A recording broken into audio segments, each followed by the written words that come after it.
A Delhi court has framed corruption, conspiracy and cheating charges against Lalu Prasad Yadav, his wife Rabri Devi and his son Tejasvi Yadav today in the IRCTC hotel scam case. Now, if that sounds a little obscure to you, don't worry. It is only the latest entry in a list of corruption cases that have defined Lalu Prasad's political legacy for decades now. Yet, even as he appeared in court sitting in a wheelchair, the truth is that Lalu remains Bihar's most recognizable face on the national stage. When most Indians think of Bihar, they still think of Lalu.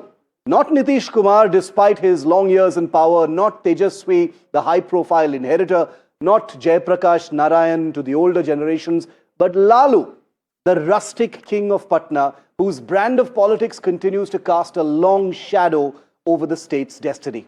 Now, the IRCTC scam in the headlines today is just one in a litany of cases that have followed Lalu since the 1990s. From the fodder scam that first brought Lalu down to allegations of land for jobs during his time as railway minister, each time the accusations have been eerily similar. Public office used to enrich family, friends and party loyalists.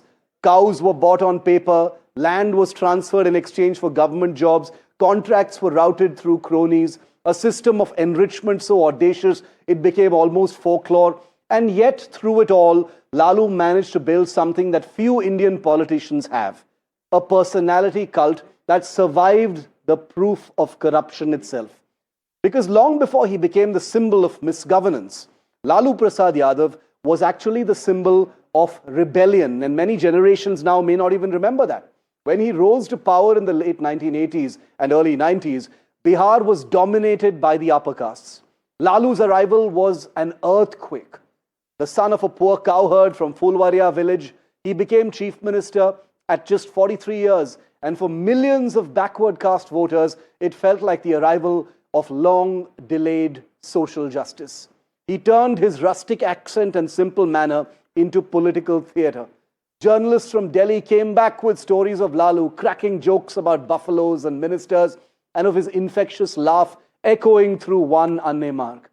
He played the role of the shrewd simpleton perfectly, a man who pretended not to understand the game while actually mastering it completely from the inside. Now that performance, that character remains Lalu's greatest political invention. Even today, in the eyes of many, he's not the corrupt politician who hollowed out Bihar's institutions, but the lovable rogue who spoke truth to power and embarrassed the English-speaking elite. For an older generation of Biharis, Lalu remains nostalgia personified. For a younger generation that has fled the state of Bihar, seeking opportunities elsewhere, he remains the man who froze a once beautiful state in time. The irony is that even as Bihar crumbled under Lalu's reign, his family has obviously flourished. Rabri Devi, a political novice, was installed as chief minister when Lalu had to resign over the fodder scam. Today, Tejasvi Yadav carries his father's political torch and has himself been charged with corruption. It is a dynasty that grew in the shadow of illegality, yet continues to command the loyalty of millions. And that is what makes today's development both unsurprising and symbolic just before the Bihar election. 3 generations of one family charged in yet another corruption case, yet their political capital remains intact. Rahul Gandhi, who has spent years trying to define himself as a new kind of politician, is regularly seen embracing Lalu, calling him a guide, a mentor, even a father figure. This is the same Lalu who presided over Bihar's collapse, the same man convicted in the fodder scam, now facing trial once again. But in the arithmetic of the opposition, morality takes a backseat to the mathematics of survival. So tonight, as Lalu Prasad Yadav faces yet another courtroom reckoning, the story remains unchanged. The cases mount, the trials drag, the evidence piles up, yet Lalu Prasad Yadav endures. In his wheelchair, surrounded by his family, he remains the man who could bend the law to his advantage, the man who turned every accusation into an election speech. And perhaps that is Lalu's true legacy, a reminder that in Indian politics, charisma can outlast conviction, and corruption can wear the mask of charm. माननीय ममता बहन ने उस बात को justified और clear किया। इनके सिद्धांत पर असूल पर हम उंगली नहीं दिखा रहे हैं।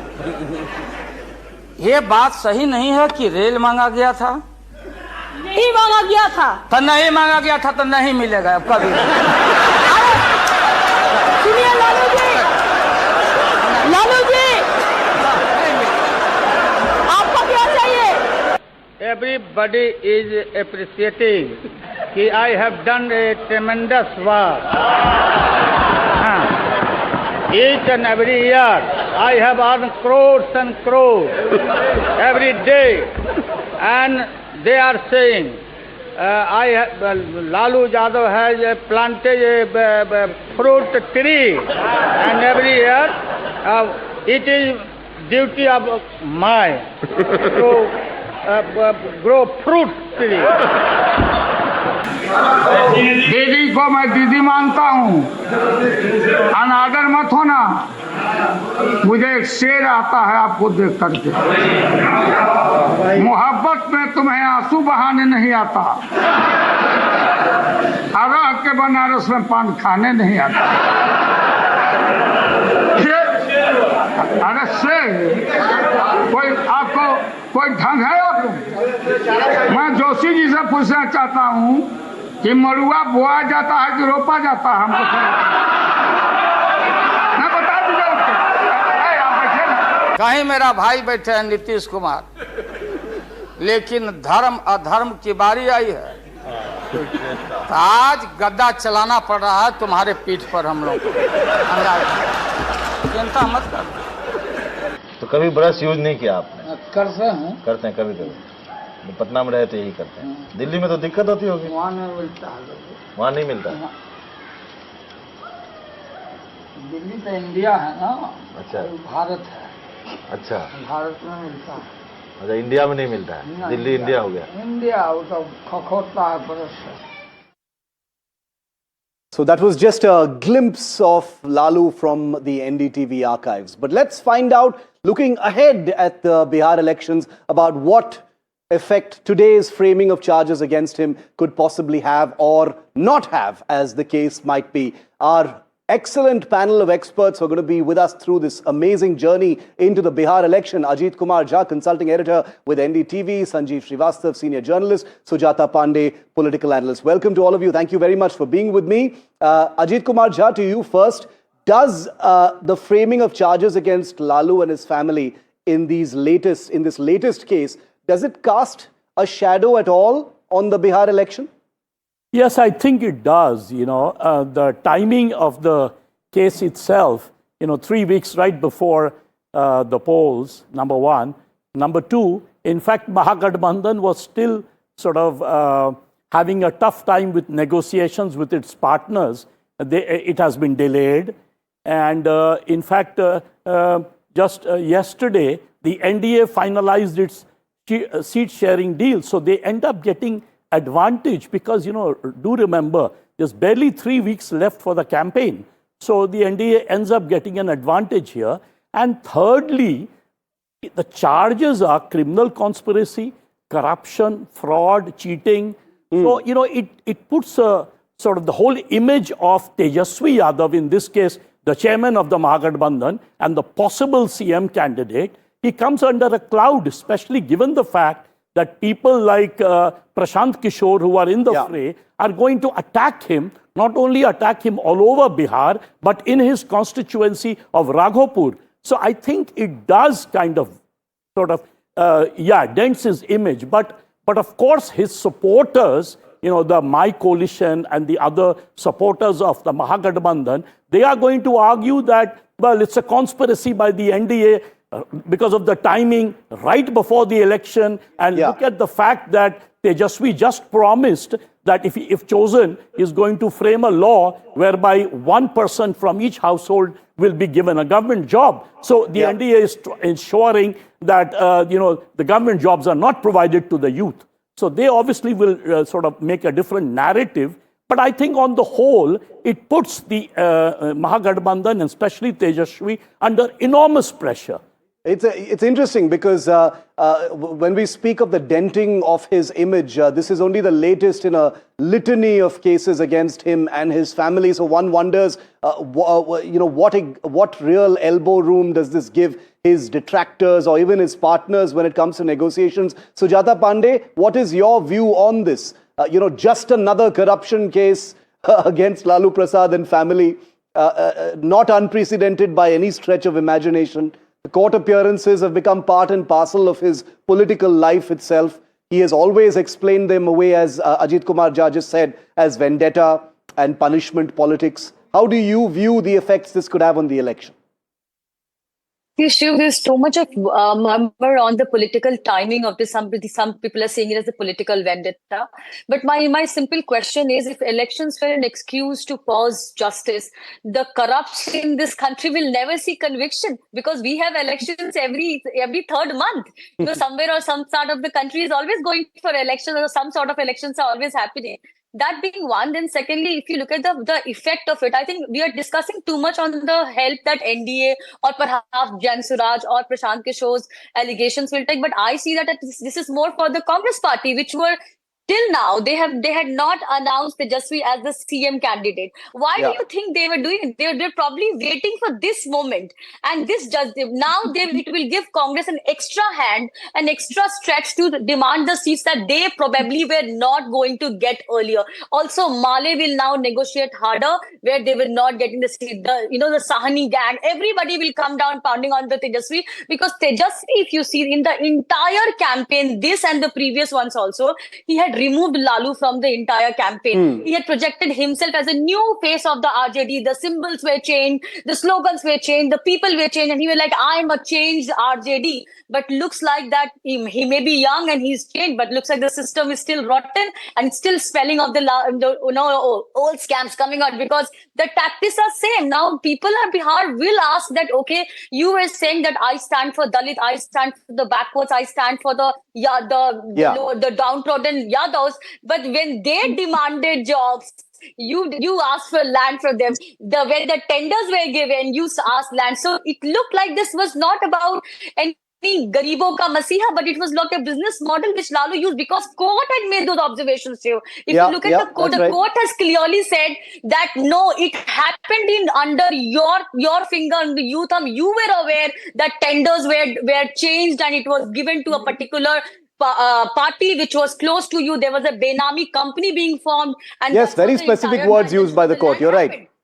Yeah, absolutely. So they're not small.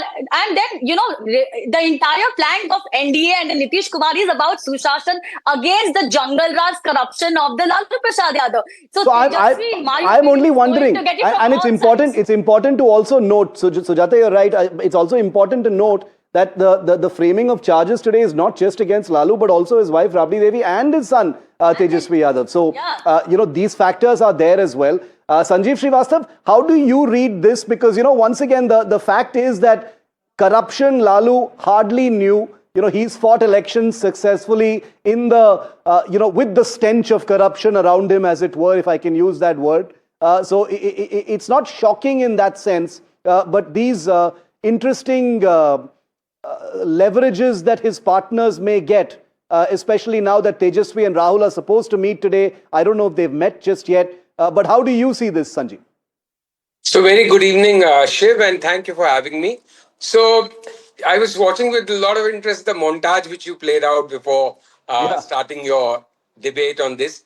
And if you also notice, most of the pictures or sound bites in the montage were some 15 years back, 20 years back, 25 years back.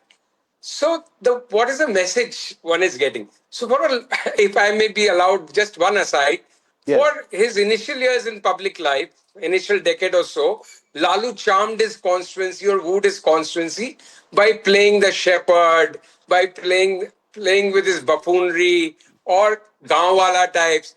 And then for the next decade or so, he played the very smart one who turned railways around, and Howard inviting him or praising him. So, sometimes part of his political innings, he played the buffoon, and part of his political innings, he played the very wise guy. He's neither of the two, very honestly. He's a sharp politician. But what I meant to say was that he is in all fairness and with all respect to him, he's past his prime.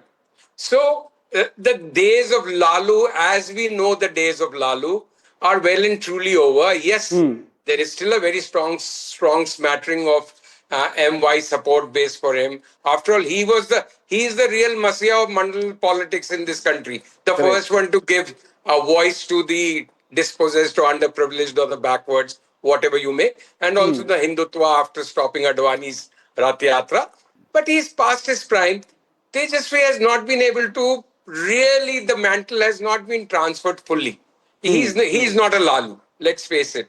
But this court case and today framing of charges, I think it will cancel itself out by his opponents already convinced of his corruption.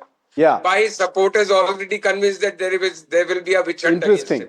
Now it depends that if the framing of charges progresses into something more tangible, if there is a judgment also, and if something really happens, then I think the benefit will go to Lalu and company, because then there will be a sympathy play. Now, I hear your point. A good talking point, but I don't think it will have much of an impact on the ground. Very interesting, because the ground anyway, Ajit Kumar Jha, the ground anyway doesn't see Lalu as lily white. So, the framing of these charges not really casting a shadow in that sense is also maybe an argument to make. But I wanted to ask, since, all of this has been rounded up to being vendetta politics over the years by Lalu and his admirers and supporters and partners, Ajit Kumar Jha, I want to ask you, does he get to play victim this time? Does Tejasvi Yadav get to weaponize these cases against his father and the family in order to, do something and create a splash in this campaign? Is that even possible? Will there be recipients for that kind of thing?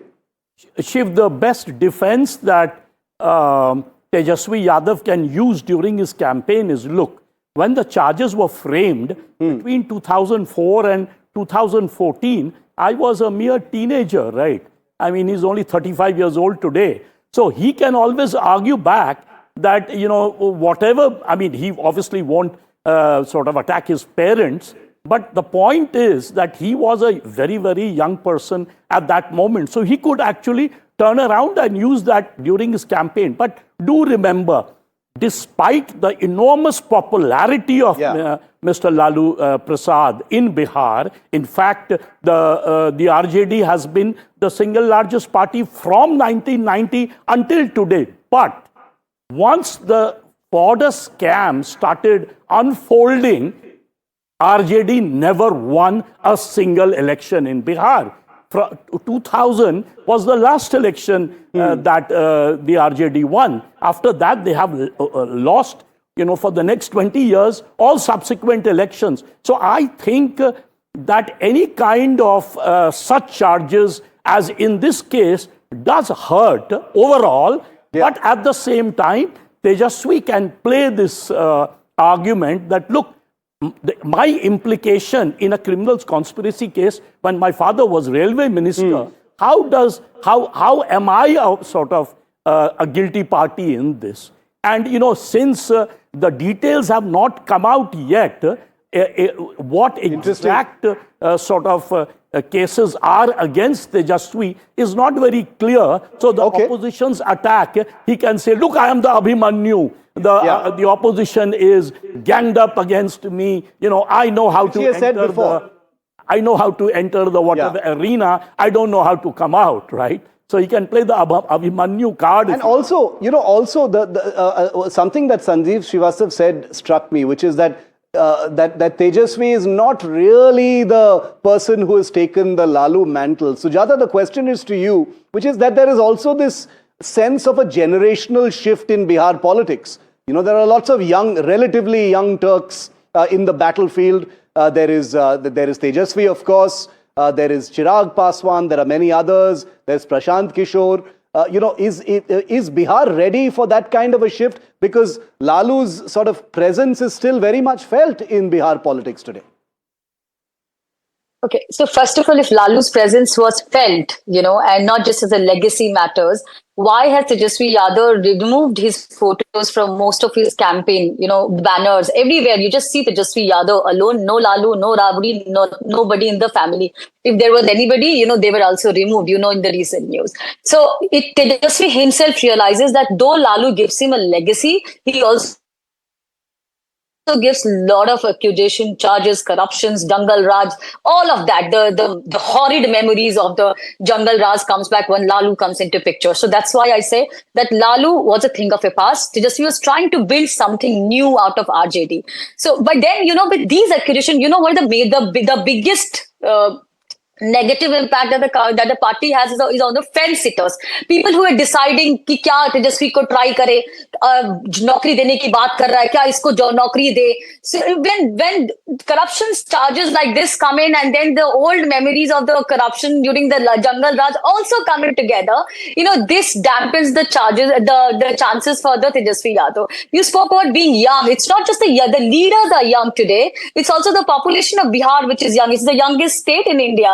Half of the population is young, and that is why the job is such a big issue right now, because most of it are looking for that sarkari job, not just the job, but the sarkari job, the government job, which gives them a lot of, the society is built like that.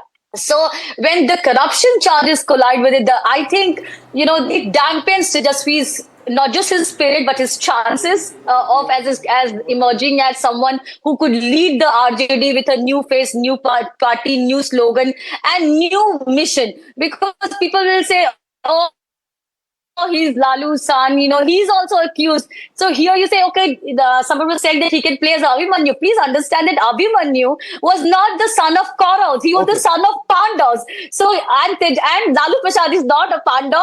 So, he has his share of things that is jungle, people who have lived in during that time cannot forget. And one of the reasons that Tejasvi would find very difficult is because he, apart from the MY combination, which is supposed to be his strongest bet, he has to add that extra Mahagathbandhan votes, the Dalit vote, the Pichhada vote, which will again be little reluctant to try to just.